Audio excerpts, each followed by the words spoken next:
जय हिंद, वंदे मातरम। हम लोग बहुत दिनों से बोल रहे हैं कि मैं दिल्ली जा रहा हूँ और आप लोग आने के लिए तैयार हैं। दिल्ली जाने से पहले हम लोगों को कुछ तैयारियाँ करनी होगी और उन तैयारियों को करने के लिए थोड़ा सा समय भी लगता है। तो जिन बंदों ने वैक्सीनेशन नहीं किया है, पूरी वैक्सीनेशन लगवा लें, क्योंकि कोरोना काल चल रहा है। हम लोग किसी को बहाना नहीं देना चाहते हैं। जिन बंदों के पास कुछ काम है तो वो अपने काम पूरे कर लें। इसके बाद जो बंदे दिल्ली के हैं वो मुझसे संपर्क कर लें, एक बार हमको सूचना पहुंचाना है। कुछ बंदे मेरे संपर्क में हैं, मैं उनसे बात करता हूं, तो हम लोग को सूचना पहुंचाना है कि हम लोग यहाँ पर बैठेंगे, यहाँ पर इकट्ठे होंगे। ठीक है, तो वो हमसे संपर्क कर सकते हैं। तो कुछ तैयारी हमको पहले से ही करना है। हम लोग पढ़े लिखे युवा हैं तो हमको ये पता होना चाहिए कि वहाँ पर हमको क्या क्या करना है। तो पहले से सही गाइडलाइन पता होना चाहिए हमको क्या क्या करना है वहाँ पर। इसके बाद मैं मथुरा से अपनी यात्रा शुरू करूँगा। तो मैं चाहता हूँ, देखो यहाँ पर ओनली फॉर ये मान लो आपके डॉक्यूमेंट्स का इतना असर नहीं पड़ेगा जितना आपकी संख्या का असर पड़ेगा, जितना आपकी संख्या बल का असर पड़ेगा। तो भीड़ दिखाना बहुत आवश्यक है।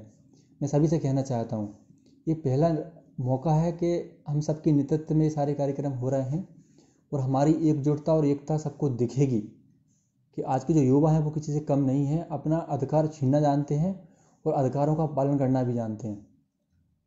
तो मैं चाहता हूं कि हम लोग जैसे यात्रा शुरू करें तो जो बंदे आने लायक हैं बिल्कुल आ जाएं, क्योंकि संख्या बल दिखाना बहुत आवश्यक है। पैदल चलने का उद्देश्य ये नहीं है कि हम लोग पैदल चल के, या हम इतने बड़े मीडिया कर्मी हैं या हमारे पास बहुत बड़ी मीडिया है तो वो हमको पैदल चलेंगे तो हाईलाइट कर देंगे। पैदल चलने का उद्देश्य ये है कि जब तक मैं दिल्ली पहुंचाऊँ, जब तक आप सभी वहाँ पर आ जाएं, मुझे पहले से वहाँ बैठे मिलें आप लोग। ये ध्यान रखो।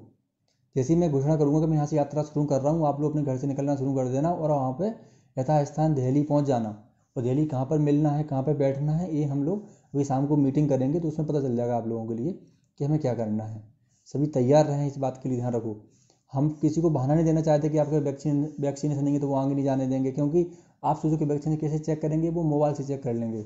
आप आधार नंबर डालेंगे, अपना नाम डालेंगे, पता चल जाएगा आपने एक लगवाई कि दो लगवाई, वो दिख जाएगा वहाँ पर। तो उसका पूरा ध्यान रखना है हम लोगों को। और ये लड़ाई सबकी है, सभी धर्मों की है, सभी को वहाँ पर आना है। ये ध्यान रखो। जिसको एग्जाम देना है उसको भी, जो भविष्य में देगा उसको भी, और जिसे जो एग्जाम पिछले साल नहीं दे पाए थे एमपी में उनको भी, सभी को आना है यहाँ पर। यानी कि संख्या बल का बड़ा महत्व है, ये बात ध्यान रखो।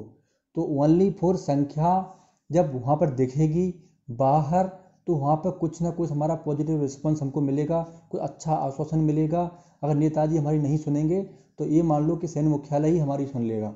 इसलिए सुन लेगा क्योंकि उनको पता है कि बाद में ये बहुत बड़ा बवाल मचेगा आगे जाकर। तो इसकी जिम्मेदारी कौन लेगा? कोई नहीं लेता है, कोई अधिकारी नहीं लेता है। केस हम लोगों ने कर ही दिया है, उनको भी सूचना पता चल गया है कि ये ठंडे होने वाले नहीं है, ये शांत बैठने वाले नहीं है, ये आगे जाके कुछ ना कुछ करेंगे, इससे हमको समस्या बढ़ेंगी। तो इसलिए वो निर्णय ले लेंगे। तो संख्या बल हमारा मेन लोगो है जिसको हमें साथ में रखना है हमेशा। तो हर एक बंदा बहुत इंपॉर्टेंट है हमारे लिए, किसी भी प्रदेश का हो। आप गुजरात से हैं, आप बंगाल से हैं, आप बिहार से हैं, जहाँ से भी हो, उड़ीसा से हो, आपको आना ही आना है। जब तक मैं दिल्ली पहुँचूंगा, जब तक आप मुझे वहाँ बैठते हुए मिले। और मुझे कम से कम पैदल चलने के लिए कम से कम 50 बंदे चाहिए। और देखो पैदल चलने के कुछ फ़ायदे भी ये होते हैं कि एक्चुअली एक तो फिटनेस से संबंधित है कि जिन बंदों का वेट पहुँचाना है तो हम कोशिश करेंगे तो हमारी प्रैक्टिस भी हो जाती है। कई बार और भी फिजिकल देते हो आप लोग, वो भी हो गया। ठीक है, पैदल चलने से और ये भी है हम लोगों को कि हमारा एक ज़िंदगी में एक इतिहास है कि हमारा एक वो भी रहेगा हमेशा यादगार मौसम के। हम लोगों ने ये एक समय था, एक मौसम था जब हम लोगों ने ऐसी यात्रा करी थी अपने अधिकारों को लड़ने के लिए। तो ये कुछ चीज़ें अच्छी हैं आप लोगों के लिए, आप लोग ऐसा कर सकते हो। इसके बाद सबसे बड़ा फायदा तो ये है कि हम लोग मीडिया में दिखेंगे, वहाँ पर लोगों को चलते हुए जब हमारी यात्रा नारोजा निकलेगी।